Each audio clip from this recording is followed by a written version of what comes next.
দক্ষিণী রাজ্যে ফের শুরু হয়েছে নয়া চিত্রনাট্য। কংগ্রেসের আগামী দিনে কি ভবিষ্যৎ নির্ভর করছে, ঘাড়ের ওপর নিঃশ্বাস ফেলছে ওদিকে ভারতীয় জনতা পার্টি।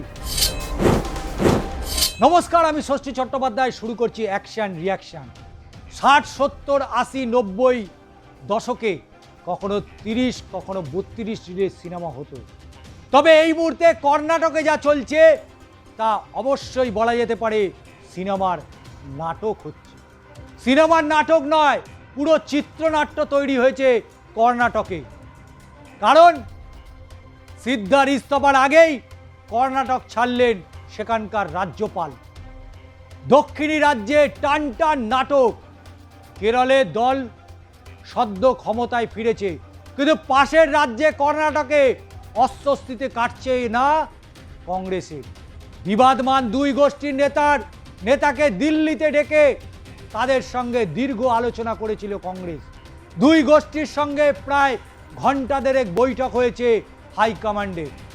3 দফায় আলাদা আলাদা করে তাদের বক্তব্য শোনেন রাহুল গান্ধী, মল্লিকার্জুন খাগড়ে এবং কেসি বেণুগোপালরা। আলাদা করে দুই নেতার বক্তব্য শোনেন প্রিয়াঙ্কা গান্ধীও। কিন্তু কেন হচ্ছে দক্ষিণে এরকম ঘটনা? কারণ বৃহস্পতিবারই কর্ণাটকের মুখ্যমন্ত্রী পদে ইস্তফা দেওয়ার কথা সিদ্ধারামাইয়ার, কিন্তু তার আগে দক্ষিণী রাজ্যে ফের শুরু হয়েছে নয়া চিত্রনাট্য। সিদ্ধার পদত্যাগের আগেই কর্ণাটক ছাড়লেন রাজ্যপাল থাওয়ারচাঁদ গেহলট। তবে জানা গিয়েছে বুধবার রাতে 10:30 নাগাদ আচমকাই তিনি বিমানে ইন্দোরের উদ্দেশ্যে রওনা দেন। তবে সূত্রের খবর, পারিবারিক জরুরি অবস্থার কারণেই তাকে নাকি শহর ছাড়তে হয়েছে। কবে তিনি ফিরবেন তা একেবারেই স্পষ্ট না। এদিকে মুখ্যমন্ত্রীর কার্যালয় সূত্রে জানা গিয়েছে বৃহস্পতিবার লোকভবনে গিয়ে নিজের পদত্যাগপত্র জমা দেবেন সিদ্ধারামাইয়া। সকাল 11টা নাগাদ রাজ্যপালের সাথে দেখা করে আনুষ্ঠানিকভাবে ইস্তফাপত্র তিনি ইতিমধ্যেই জমা দিয়েছিলেন কংগ্রেসের বর্ষিয়ান মুখ্যমন্ত্রী। তার আগে ডিকে শিবকুমার সহ মন্ত্রিসভার অন্যান্য সদস্যদের সঙ্গে প্রাতরাশও যোগ দিয়েছিলেন তিনি। কিন্তু এখন কি হয় সেটাই এখন দেখার। উল্লেখ্যভাবে বলা যেতে পারে কর্ণাটকের মুখ্যমন্ত্রীর কুর্সিতে বসার আগে শিবকুমারের, তবে সিদ্ধাকেও হতাশ করতে রাজি নয় কংগ্রেস হাইকমান্ড। তাকে রাজ্যসভায় আসার প্রস্তাব দেওয়া হয়েছে যেন ললিপপ।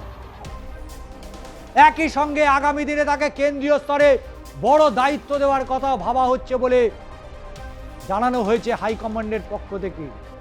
কেরলে দল সদ্য ক্ষমতায় ফিরেছে, কিন্তু পাশের রাজ্যে কর্ণাটকে অস্বস্তি যেন কেটেও কাটছে না কংগ্রেসে, এবং সেই কারণেই দফায় দফায় বৈঠক করতে হয়েছে রাহুল গান্ধী, প্রিয়াঙ্কা গান্ধী, মল্লিকার্জুন খাগড়ে এবং অন্যান্য নেতৃত্বের সাথে।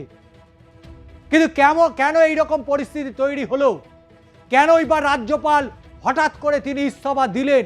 এর পেছনে কারণটা কি? কেনই বা সিদ্ধারামাইয়াকে এত দ্রুত তার মুখ্যমন্ত্রী পদ থেকে সরিয়ে দেওয়ার কথা বলা হলো? কেনই বা নতুন শিবকুমারকে নিয়ে আসা হলো? পুরো বিষয়টা সংসদীয় দলের চেয়ারপারসন সোনিয়া গান্ধীকেও জানানো হয়েছে। কংগ্রেসের অন্দরের খবর, প্রিয়াঙ্কা চাইছেন অবিলম্বে কর্ণাটকের মুখ্যমন্ত্রী হিসাবে শিবকুমারকে উন্নীত করা হোক, যাতে 2028-এর নির্বাচনে তার নেতৃত্বেই জনমানুষের কোনো সংশয় না থাকে।